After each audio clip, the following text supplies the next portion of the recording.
देवेंद्र फडणवीस असे म्हणालेत की सुरतवरती शिवाजी महाराजांच्या स्वाऱ्यात झालेल्या नाही आहेत.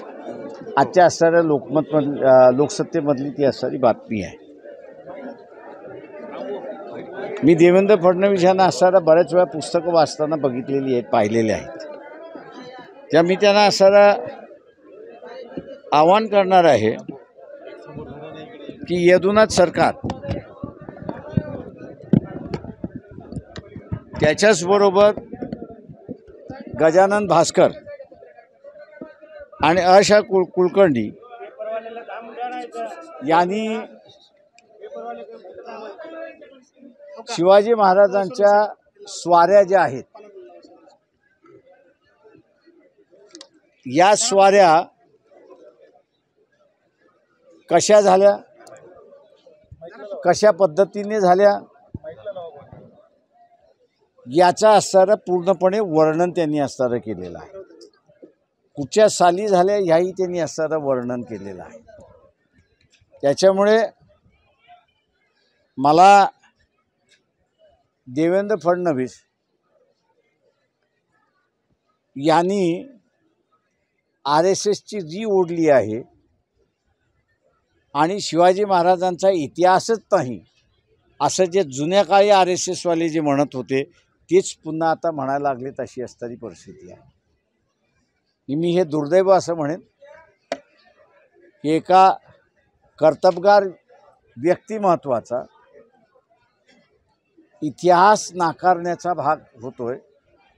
आणि त्याचं एकमेव कारण असं आहे की त्या कालावधीमध्ये शिवाजी महाराजांनी ब्राह्मणशाहीला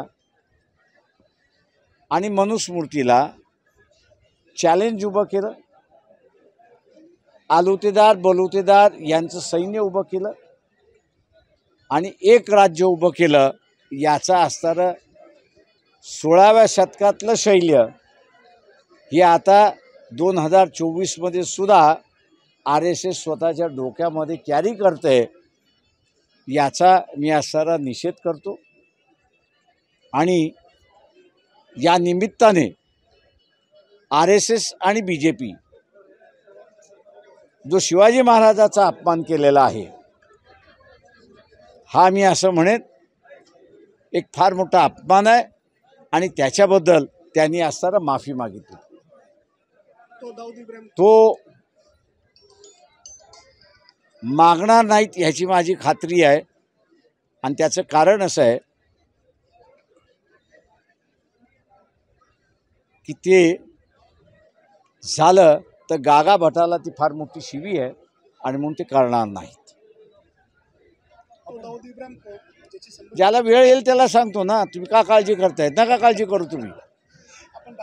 मी भाषणात उल्लेख केला तो कोण आहे तो मी तुम्हाला निश्चितपणे सांगेन, त्याची काळजी करू नका तुम्ही.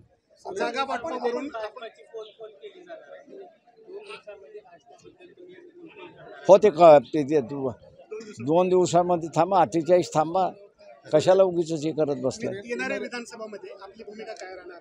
तेही आम्ही असणार, ते मी आपल्याला सांगतो, काळजी करू नका. ते मी आपल्याला सांगतो, काळजी करू नका. समविचारी पक्षांना सोबत घेणार जसं की मुस्लिम आहेत आणि ओबीसी आहे आणि आम्ही असणारा ओबीसीबरोबर दिली ना तुम्हाला आता देवेंद्रची ब्रेकिंग. आम्ही असणारा ओबीसी बरोबर असणारा समझोता आमचा झालेला आहे. जिल्ह्यातल्या ओबीसी संघटना ज्या आहेत त्यांच्याबरोबर समन्वय समित्या इलेक्शनच्या स्थापन झालेल्या आहेत, प्रचाराच्या झालेल्या आहेत. महाराष्ट्रभराचा आदिवासी जो आहे त्याची असणारं एकजूट आम्ही असणारं बांधतो आहे. आणि कदाचित मुंबईमध्ये 9-10 तारखेला त्याचा अनाऊन्समेंटही होईल अशी परिस्थिती आहे. त्याच्यामुळे एकंदरीत आम्ही विधानसभेच्या तयारीला लागलो असं तुम्ही समजा. लातूरमध्ये आपण प्रवेश केलेला आहे.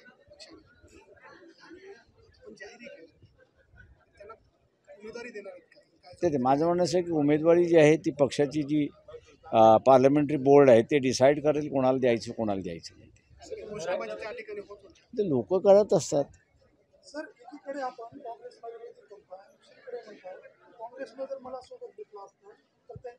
हो बरोबर आहे. असं ते 120 नाही, मी असं म्हणालो 220 आहे. मी असं म्हणालो की त्यांनी जर आम्हाला घेतलं असतं आणि मी 8 महिन्यापूर्वी म्हणालो होतो की BJPला आम्ही 220च्या वरती जाऊ दिलं नसतं. गरिबाला बरोबर घ्यायचं नाही याच्यासाठी काँग्रेसवाल्यांनी स्वतःची पंतप्रधान पदाची खुर्चीसुद्धा सोडायला तयार आहेत, हे मी लोकांना समजावून सांगत होतो.